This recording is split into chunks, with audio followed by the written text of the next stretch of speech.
Welcome to the Stevia Show. It's the Stevia Show. Helping you expand on what you know. Throw in a meme of the week and a review of the screen. And to have a show that covers everything. Hey, Team Stevia, and welcome to episode 87 of the Stevia Show. A talk show podcast that covers pop culture, world news, local artistry, and everything in between. And as per usual, this is Steven. And this is Lydia. And we hope everybody is having a great day, weekend, whatever, whenever it is that you're listening. And we hope you all enjoyed our previous episode with Kojo Asamoah Caesar. That was so much fun, Lydia. So awesome, man. I'm still a little starstruck. Oh, same here. Yeah. I still have the newspaper he signed for us. I have it. Yeah, you framed it, didn't you? I framed it. I haven't hung it yet, so I need to get that taken care of. You gotta find a spot in the studio, man. Right. And then one day, whenever we have like our own studio that isn't, the spare bedroom in my house, we can start moving things over there. We can take down the chalk wall and move that. Move it over there. Yeah. Just basically just like bust open this part of my house and just move it. Yeah. No worries. All right. Yeah, it's fine. Yeah. So I'm still a little bit starstruck too, but that was so much fun. We hope you all enjoyed it. If you haven't listened to it, by all means, pause this episode, come back to it, and listen to that one because it's a whole lot of fun. All right. And for the meme of the week, we actually have, I think this is the first time this has happened since we started the OC Friday contest. So there's somebody in the Discord, Slam Smith. I wonder what the first name is, kind of the ambiguous there. But he joined the Discord literally within the week, and his very first OC Friday, he won. So he won it. Yeah, so I don't think that has ever happened since, OC Friday's been established. But the meme was, so he goes around and pranks people by giving them a lot of Capri Suns. So I ordered a shirt from his band, and he in the Walmart stack I came in, there was like 2 Capri Suns. So on my local music showcase stream, he took a screenshot where I'm just like, like watching the game, and then there's one of me drinking the Capri Sun, and it's everybody like flipping out. So yeah, he's like this, and everybody's freaking out. Yeah. So it was a really funny meme. So congratulations for doing that. Like I said, I don't think that's happened since OC Friday's been since it's been a thing. So what does he do as a Capri Sun prank? Does he just like make them chug them, or? I don't really know how exactly it works because he another person in the Discord, Alec Beeson, the relatively stern businessman. He did something with Sam, and he Sam delivered all of this Capri Sun to him, and I don't know what it is, but I like it, because Capri Sun's delicious, it's tasty, and who doesn't like a tasty Capri Sun? Yeah, I don't know. So ultimately, it became a good meme. It was a good drink to have on stream, so I don't care. No complaints out of me. So. Love it. Nope, none at all. Well, this week on Lydia's media review, the movie theaters are so close. I was actually fixing to ask you that, is if they were still closed or not. I'm really reaching here, trying to find stuff to watch. Thankfully, Disney Plus put out a live broadcast of Hamilton the musical. It actually came out on July 3rd, I think. But last week we couldn't talk about it, and the week before that, I don't think I'd watched it yet. So, Hamilton it's streaming on Disney Plus. Rotten Tomatoes has given it a 99% fresh, almost perfect. Wow. The audience score on Rotten Tomato is a 91%. And my opinion is that I freaking loved it. I listened to the soundtrack over and over and over and over and over again for the last couple of years. Logan, actually, my brother, was the one who actually got me into the Hamilton musical. Mm-hmm. And I think he's got to see it live, but I never got the chance to see it live. And so being able to watch it live was awesome. It is almost 3 hours long, but they do in the middle put an intermission in there. Oh, nice. So they say intermission so you can get up and go to the bathroom without pausing. It's kind of funny. Okay, that's actually pretty smart though. That's good. Yeah, it's really smart. Lin-Manuel Miranda is literally a genius. His songs are so catchy. They're based off of Alexander Hamilton. And he did years and years and years of research before he even wrote the play. So a lot of it is historically accurate. It's pretty cool. Oh, that's cool. So if you haven't seen it and you love musicals, you for sure need to watch it. I give it a 10 out of 10 for musicals. Nice. Sounds great. And I mean, also the whole thing with Lin-Manuel Miranda. Yeah, he's because I did see him in the new Mary Poppins, and he was by far the best part of that movie. Yes. Yeah. Oh, he's so great. Yeah, he's super talented and things like that. Caleb Klein, he has been trying to get me to watch Hamilton since like 2015 or whenever it very first came out. Oh yeah. And Caleb is a big Hamilton fan. And that's the weird thing too is I love musicals. Like musicals are a lot of fun. I suck at seeing movies. I have been watching Prop Culture, which is really good. And Yes. then I've also been watching on the Smithsonian channel, so you know it's educational. I've been watching what's called Aerial America, and it's super cool. It's where they take a drone. I know this is going to sound super dumb to everybody listening, but it's where they take a drone and they like fly over the different states and stuff like that. And right now I'm on Connecticut. So the weird thing is they don't do it in alphabetical order or the order the states were admitted to the union is totally random. So there's they just do your watching and then all of a sudden it's like Kansas. Yeah, exactly. Oregon. So, right. So like I started out with Virginia, I think was the first episode. Then it went to Tennessee, then Connecticut, and then I don't know what's next. So it's kind of all over the place. Yeah, they should have done alphabetical order. Yeah, I mean, at least that way they could keep track, you know? Right. I mean, yeah, so either alphabetical or the order that they became states. So like some sort of order, you know, would have been appreciated. But then again, I'm not the Smithsonian Institute, so I can't tell them what to do. Yeah. Oh well. So today we're kind of a roller coaster with news in terms of happiness and sadness. But I mean, it's going to be a good episode. We're excited for it, but we are going to start with some deaths, unfortunately. So first, PBS NewsHour reported that Grant Imahara, who is an electrical engineer who worked with George Lucas, and then also he was of Mythbusters fame, died at 49 from a brain aneurysm.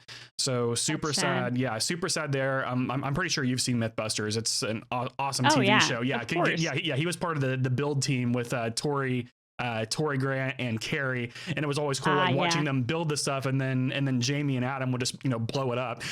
Would blow it up, exactly. Yeah, and then we lost another big one too. So PBS NewsHour also reports that John Lewis, who is Georgia's 5th congressional district representative since 1987, as well as a member of the Big Six of civil rights leaders, passed away at age 80.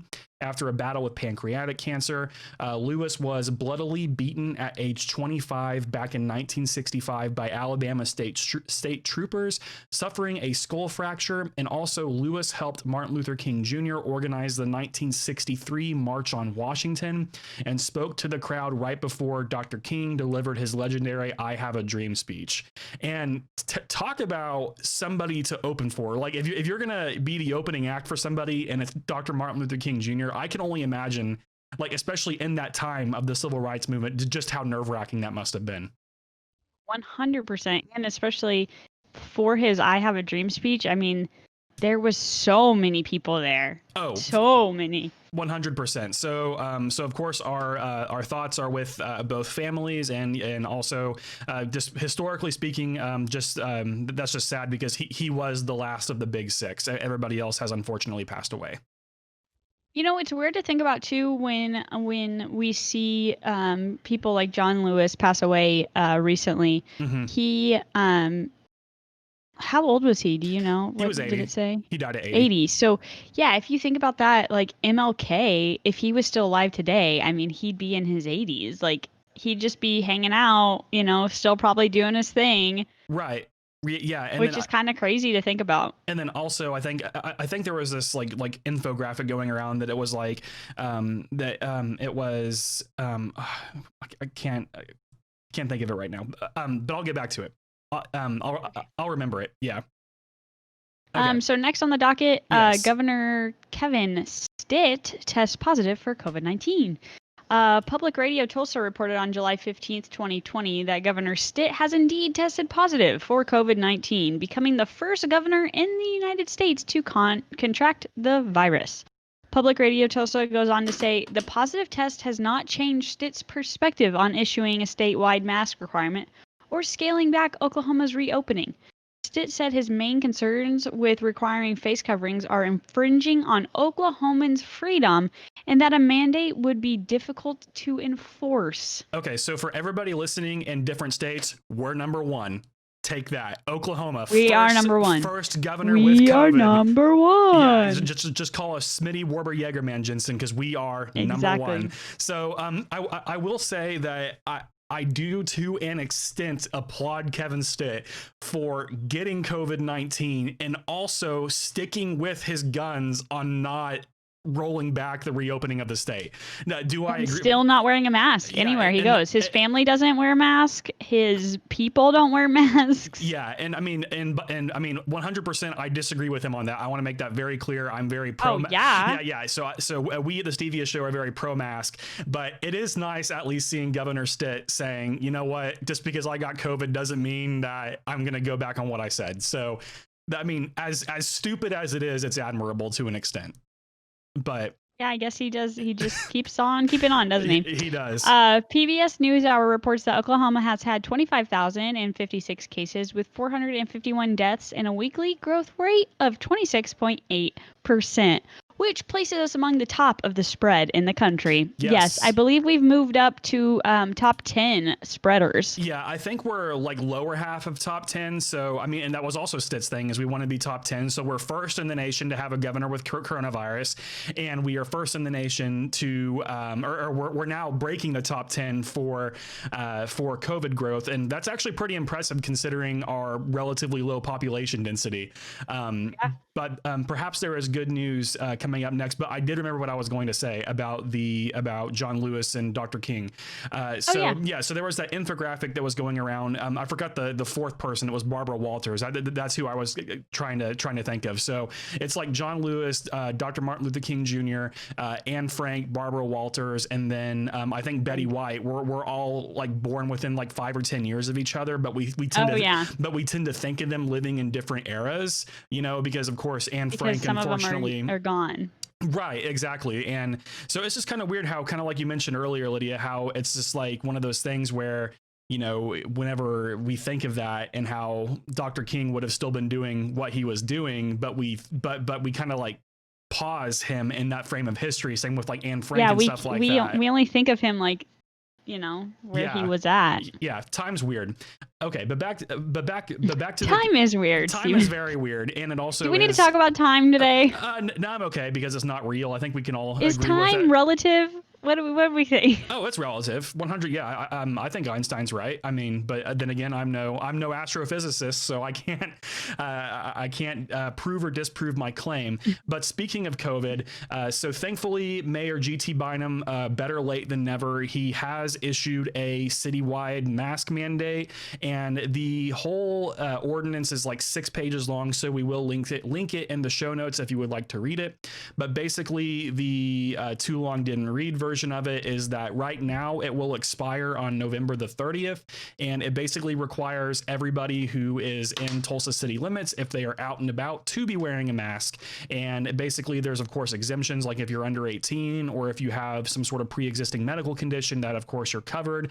But if you want to read the full ordinance, you can find that in the show notes. And then also we would like to applaud both Target and Walmart, normally on opposite ends of the spectrum, but they have joined forces and they are independently requiring people to wear masks in their stores. So I am excited for all of the freak out videos to come out of this, but I am not excited for the people who are working at the stores to deal with it.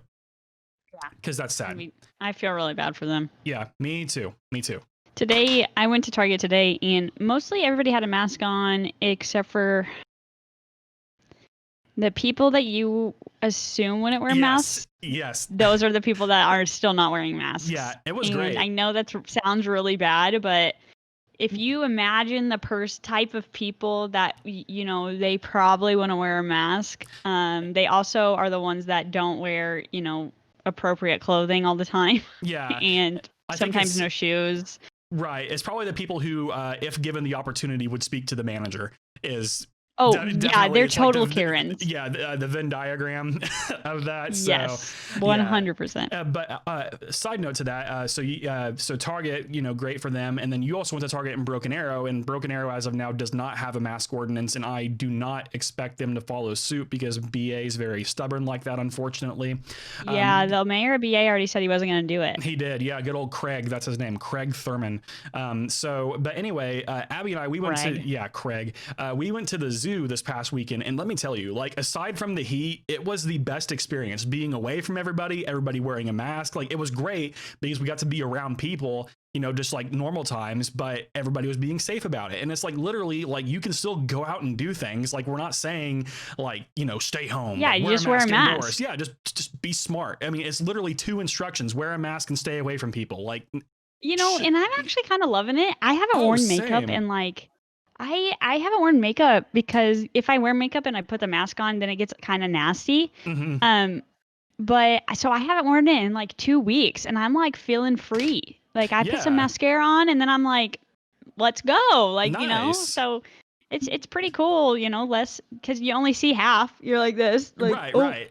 Yeah, you gotta smile with your eyes. Absolutely. Yeah. And I mean, like, the only downside is wearing glasses, it fogs up, but I'm still working on a fix. So I will keep you all updated whenever I get it figured out. We gotta get you one of those masks. So they've been making these masks that have the little things inside, the little piece where it goes down over your nose. It like clips. So then you can put your glasses on top and it keeps it in. Okay, gotcha. That's a smart idea. We need to look some up for you. We will. Sounds good.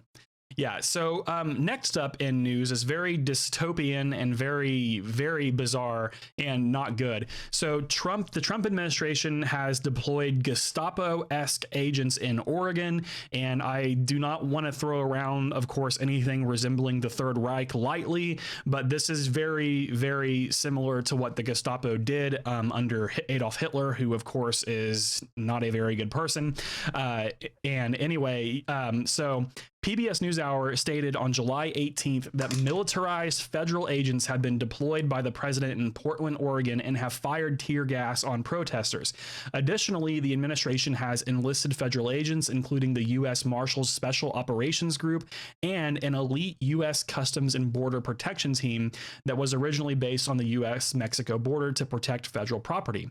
However, Oregon Public Broadcasting reported this week that some agents have been driving around in unmarked vans and snatching protesters from streets not near federal property without identifying themselves. So really quick, Lydia, if you and I were to do that, I'm pretty sure that's called kidnapping, correct? It's 100% kidnapping, and I would get thrown in jail for that. And as we should, because as we all know, kidnapping is wrong. But whenever you are deploying these special agents who are literally picking people off of the streets, that's not good. That is not good, team. Not cool, man. I mean, I really don't care what side of the political spectrum you are on, but if you're defending that, you might want to, of course, reread history because that's not good. Well, here's the problem. This is the issue that I have with it is that we have the right to protest. So I'm confused as to why every time somebody tries to protest, they're being shot at with rubber bullets and tear gas. Like as Americans, we have the right to go out and do those things. So why is the president sending these people to Oregon? Because they're not very fine people. Like they're not the people who are protesting the masks. They are people who are protesting him. Yes. And things that kind of stem out of issues that he has either supported or not supported in the past. But basically, Oregonian, that's really fun to say, Oregonian state officials are urging the Trump administration to remove the agents as quickly as possible. So that's kind of bleak, Team Stevia. Again, I don't really think there's any way you can defend that. The kidnapping thing, that's really scary. So no, it's weird. Yeah. So hopefully they stop that. They shouldn't be doing it in the first place. But hopefully there will be charges brought against those federal agents, as there should be. Yeah. Yeah. Biden is still the clear favorite, Stephen. The New York Times published an article on July 16th that even if the polls were as inaccurate as 2016, Biden would still soundly win the election. Based off current polls, Biden would have an unprecedented 390 votes in the Electoral College. However, if the polls were off as they were in 2016, Biden would still have a clear victory of 310. So should Biden exceed 379 votes, he will have the largest victory in many of our lifetimes. Bill Clinton won with 379 electoral votes in 1996 against Bob Dole, which who dat? Yeah. Should Biden exceed 365 electoral votes, he will have done better than Barack Obama in 2008. Yes, Bob Dole's from Kansas, so very definitely who dat. That makes a lot of sense. Who dat? Yeah, who dat. Yes. So that is you actually sent me that article, so I wanted to throw that in there because, of course, the polling data in 2016 was one big conglomerate mess. So that is at least reassuring for the Biden campaign that he would still have a victory plus 50 what he actually needs. So that's pretty good, and it would indeed be interesting if Biden does better than Obama. I mean, as of now, oh, go ahead. I feel like that is just, it just shows like what kind of world we live in right now. If Biden does better than Obama, it's because the people know. It's the people know we need something different than what's happening currently. Right, and that was the weird thing too, because I mean, it's kind of a strangely similar situation. Of course, I am not saying George W. Bush is as bad as Trump, but Bush was not a very popular president, especially at the very end of his term, and that's why Obama won by a whole lot. And then here we are, kind of the same situation where we have an unpopular current president, even though Bush was term limited. So maybe we will see that tide flip, but that will we will of course have to wait until November to see that. But it would be crazy if Biden does better than Obama, especially with Joe Biden being Joe Biden and Barack Obama being Barack Obama. Like especially, sorry, one more thing, especially concerning Biden's very poor record up until now in terms of like winning elections, because he used to not really do that. If Biden does better than Obama, it'll be crazy, honestly. It'll be crazy. And then also too, I think that Biden's campaign right now is like they're just chilling because they're just letting President Trump do what he does, and they're giving Biden very little screen time. Screen time. So all he has to do is basically show up. All that Biden has to do is show up to the podium, have his mask on, be like, "Hello, everyone," and then leave, and he's still doing better. It's so crazy because I mean, and it's like, I don't even mind that I'm not hearing from Joe Biden, because Joe Biden he says a lot of really stupid things. Like whenever earlier he said that if you don't vote for me, you're not black. Like, how do you say that? Like, how do you say that? But the fact and then he said 350 million Americans have COVID. Right, and that would be almost everybody. But like this whole dumb thing is we have two very old men running for president, and they both say outrageously stupid things. Of course, I would be willing to bet, or not willing, I mean, like, as much as I don't like to say it, the things that Joe Biden says are a lot less a lot less dangerous than what President Trump says, but he still says just the most stupid things to say. And the fact that they are literally, like you said, all he has to do is hide out in his basement and Trump is doing the work for him. Like, 100%. Honestly, it's genius on the Biden campaign's part, because like they know, because like they know that he makes all of these dumb statements, and they're just like, all right, we're just gonna let Trump say the dumber things, and then you can say the dumb things after you're elected. Yeah, see, and I agree with you. Biden, when he says dumb things, it's like numbers, or like he just like messes up a lot. Yeah. He doesn't lie. I think there's a difference between Biden being stupid in front of a camera and President Trump being stupid in front of a camera. I tell you what, I am not looking forward to these presidential debates. They are going to be, it's basically, they're going to be like, they're going to be so boring. They're going to be like, okay, grandpas, and like wheel them in, from the retirement home. And then they're both just going to yell at each other about whose version of the good old days were better. And it's, 100%. It's going to be bad, but I am excited for whoever Biden's VP is eventually going to be. I do want to see them debate Pence, because Pence is just awkward. He's weird. But Yeah, I don't. Whoever Biden chooses will be way better than Pence. 100%. Like, I don't know.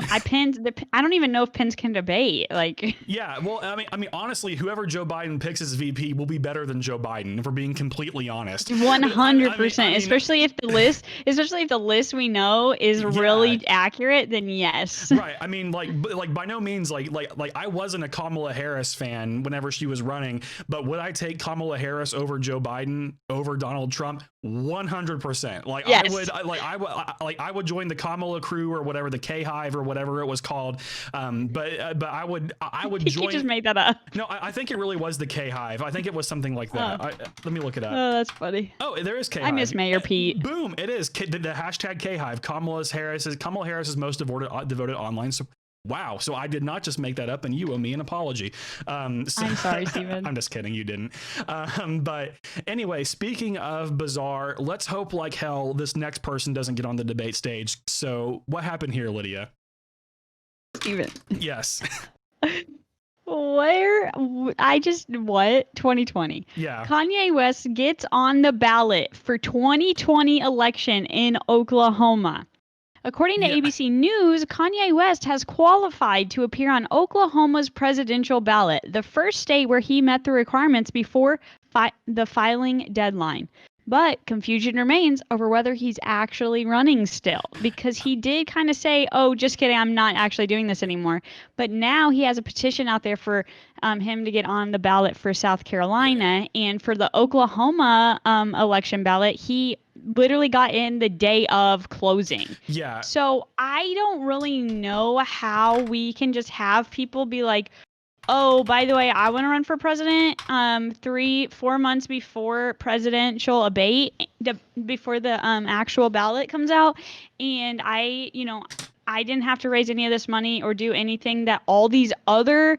Do you remember all of our other pals that couldn't even qualify, right? And then all of a sudden, Kanye West comes out of nowhere and is like, I'm going to get on the Oklahoma ballot. Yeah. You know why he came here? Because he knows this is the dumbest state out of all of them, and they would let him in, and here we are. Yeah, well, the weird thing is I'm looking at the Wikipedia page for the Kanye West 2020 presidential campaign right now. And right now he's only qualified in Oklahoma, and he has missed the ballot access deadline in at least New Mexico, Texas, Florida, North Carolina, Indiana, and Michigan, totaling 114 electoral votes. So as it stands right now, he probably won't make it, but I still, of course, can't believe that freaking Elon Musk and Kim Kardashian are literally listed as their campaign advisors, and that is just ridiculous. And the headquarters, side note, the headquarters for the Kanye West campaign is in a place called Cody, Wyoming, which, if you haven't heard of it, I don't blame you, because the population is 9,520 people. It's kind of up in the northwest part of Wyoming, which is also the least densely populated state. And his running mate is this person named Michelle Tidball, and she's apparently a preacher who I've never heard of in my life. Oh, here it is. Here's why I've never heard from her. She describes herself as a biblical life coach. So that kind of sounds like somebody who definitely is probably not very qualified to be vice president. And if Kanye West, man, fantastic musician, kind of a genius for conning people into paying to go to church. But again, that's stupid, but whatever. Whatever. I just have no words. I have no more words on this topic. If he gets on the debate stage, I will just... Of course I'll watch it, but I'll hate every second. What's he going to do? Is he going to rap battle? He's going to rap battle on the stage. Well, then he'd win, but whatever. That's the only way he can win. That's what I'm saying. Yeah. He's got to get up there and like spit some good political game. Yeah. And I mean, shoot, at this point, I mean, I'll just nominate Young Trunks to be on the debate stage too, and then he can debate. He can rap battle Kanye West. Oh, Young Trunks is winning. Yeah, because at least Young Trunks is going to make sense. Like, he's at least going to rap about regular life things and not like trick people into going to church, or like Kanye's probably going to have some sort of like paywall behind registering to vote, like saying, hey, if you pay me $5, you can register to vote. And it's like, you can do that for free. You can go to church for free. You can do a lot of these things for free. Yeah. Whatever. Hey, on that Kanye wiki page, Kanye 2020 wiki page, does Yeah. it say what his platform is at all? I literally just closed it, but let me look really quick. Oh, here it says political positions. There's a lot, and it's all just looking. Okay, so here's the first one: abortion and birth control. He is using the "Thou shalt not kill," one of the 10 Commandments, basically saying that he does not support abortion. He says that Planned Parenthood have been placed inside cities by white supremacists to do the devil's work. So he is of the conspiracy theory that Planned Parenthood is aborting children of color so that way white people can continue, and that makes absolutely no sense whatsoever. In November, here's Black Lives Matter and police brutality. In November 2016, Kanye told black people to, quote, stop focusing on racism. I mean, and I'm not one to speak for the black community, but if you are actively experiencing racism, how can you stop focusing on that? If you just can't simply exist for the colors of your skin, the color of your skin, like, how do you just stop focusing on that? It's whatever. Okay, here's a good one. Here's a good one. So he supports giving marijuana to the people for free. I think most of us can get behind that, but that doesn't undo the other two things by any means. Yeah. So basically, Okay. yeah, it's all ridiculous stuff. He supports the Second Amendment. He said illegal guns are the problem. And he also states that welfare is a tool used by the Democratic Party to keep black Americans as an underclass that remain reliant on the party. And he's saying that there shouldn't be a welfare state. So most of this stuff, minus the free weed for everybody, is all right-wing stuff. So yeah. Young Trunks for president. Well, you know, Kanye, I'm just impressed that you actually have your stuff on your Wikipedia page, honestly. Yeah, so there's that. Yeah, it's whatever. Like, at least he has stances. Yeah. So this next one, hey, actually, let's do before I do this one. Now that my blood pressure is high, what's next? What's next? Well, I have a conspiracy theory that we need to talk about. Oh, okay. Yeah. So next up on the docket is the Wayfair, the Wayfair conspiracy theory that came out last week about how Wayfair is part of human trafficking. And basically, I went into a rabbit hole for about 3.5 hours about how Wayfair's website, when you go to buy like a big old, I don't know, cabinet, right? It's called Lydia Cabinet 4269. Okay. And it's overly priced, like $33,000. And so people are looking through and being like, okay, well, this girl named Lydia is also missing from that area. And now Wayfair is saying it's the Lydia's cabinet. So are they drugging and stuffing Lydia in the cabinet and shipping her off to these human traffickers? Yeah. And I will also say Wayfair was the one who got the big deal for the border camps. Yes, and, where they are keeping children in cages, which is also not okay.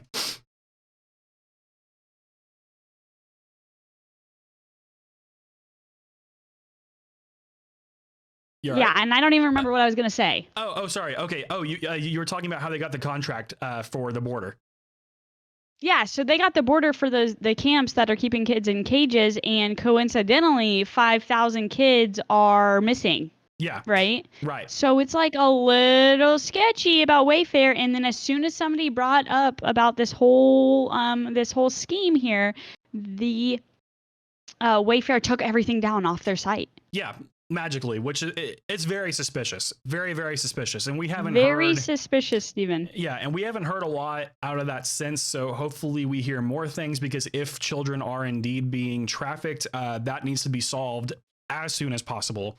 And we also 100%. need to stop keeping children in cages at the border as soon as possible, because that shouldn't have been happening in the first place. And then exactly. Yeah, and then I think to close it off, I don't know how to pronounce this, so this is going to be fun. I'm going to guess comet NEOWISE. Is that how you say it? NEOWISE, yep. Hey, there we go. Mm-hmm. Yeah, so comet NEOWISE. So stargazers in the northern hemisphere should enjoy every opportunity to see the new comet NEOWISE as it streaks across the evening sky for the rest of July. Once it disappears from view, the comet will not be visible in Earth's skies for another 6,800 years, according to NASA. You can actually see the comet with the naked eye. You just have to make sure it's dark enough outside. So around 10 p.m., you actually can see it. And my brother and my dad have taken some photos of the comet, and they're amazing. They look really my good. My brother actually got a freaking picture of the comet going, and over to the right-hand side of the comet, you can see these lights. There's like 9 lights, and it's Elon Musk's satellites that he shot up there. He's probably going to start using those satellites to pump Kanye West election ads into all 100%. Of our phones. Elon, man, you can take a picture with it with just a camera. You can use binoculars to look at it. My dad and Logan were looking at it through the microscope, to the telescope, and they loved it. And so I had to put this in here. So go to my brother's Instagram if you want to see a picture. Yeah, it's really good because I think you reshared it on your story, but I also saw it on his. And whenever we had Logan and Alexa Scharfenkamp on the show 2 years ago, I think, right? Yeah. Last year. I think it was 1 year ago. Maybe it would have been either 19 or 18. Was whatever. it 2 years ago? No way. It may have been 2 years ago. I don't know. But regardless, the way he talked about how he takes pictures of the night sky, super interesting. So if y'all want to just dig back through our episodes, I think that was for sure under episode 30. So if you want to basically see how he does that, it's really interesting, and he is a very good photographer. Yeah, he's awesome. So, so you're never going to see something like this again. So, try to stay up a little longer. Matt and I we've failed both nights this weekend to try to do it. So tonight we're going to try to stay up to look at it so I can see it, other than Matt shaking his head no. But I'm going to try to see it other than Logan's pictures. So Gotcha. Well, I believe in you, Lydia. You too, Steven. Are you going to try to watch it? Look at it? Yeah, for sure.